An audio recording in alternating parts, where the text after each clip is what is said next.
Subscribe का लाल button होगा, वहां पर क्लिक करके हमारे चैनल को सब्सक्राइब कर लीजिए और इस घंटी के बटन को इनेबल कर दीजिए। महंगा गैस, हाय हाय, महंगा दारू, हाय हाय, महंगा सब्जी, हाय हाय, और ये के मेहरारू।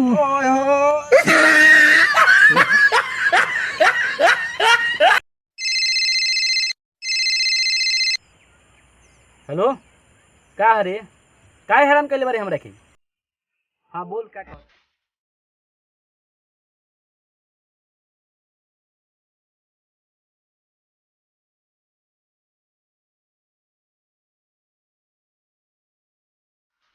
ना जान, हमरा लगे नेता मत भेजियो, हम तारा बियाह में नहीं आ सकत।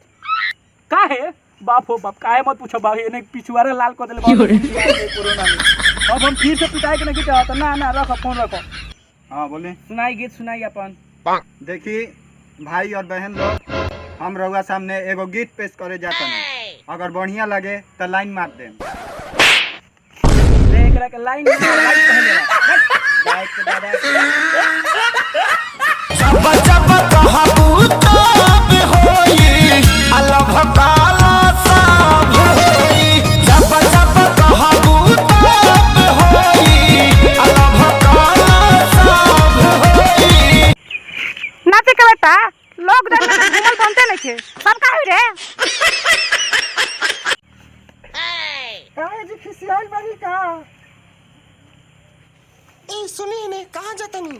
तनी जाए से पहिले खाला, वो खाला से रोटी बोरी के। तनी जाए से पहिले खाला, वो खाला से रोटी बोरी के। उठलाली से रोटी? हाँ तो ऐसे कोरोना भाग जाई ना।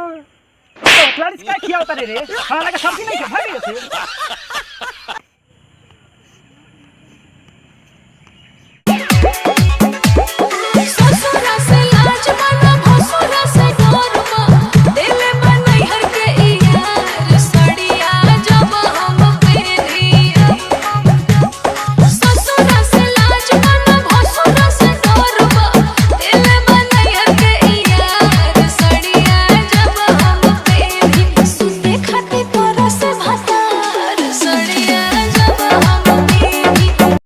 हर छोड़ ल जाइबे कहाँ से? जब माई बाबू सिखैले रही तब न ल जाइते।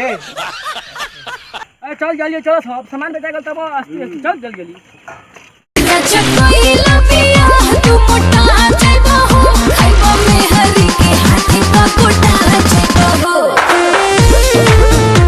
गोटा जीवो कि हेकनी निये सुखता जीवो बाकी हमरा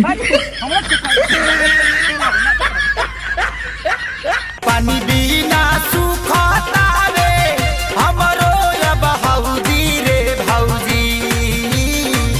पानी बिना सुखता रे हमरो अब हौदी रे भौजी। ये भौजी रे पियावा रहेला हमारा सऊदी रे भौजी। ये भौजी रे पियावा रहेला हमारा सऊदी रे भौजी। हाँ तो बर्दाश्त करो ए भौजी, अब वो अइबो ना करियन है कोरोना में। ना तू सुप बोला ना तो लॉकडाउन में टंगा दी। फटी छिलेगा कहीं के।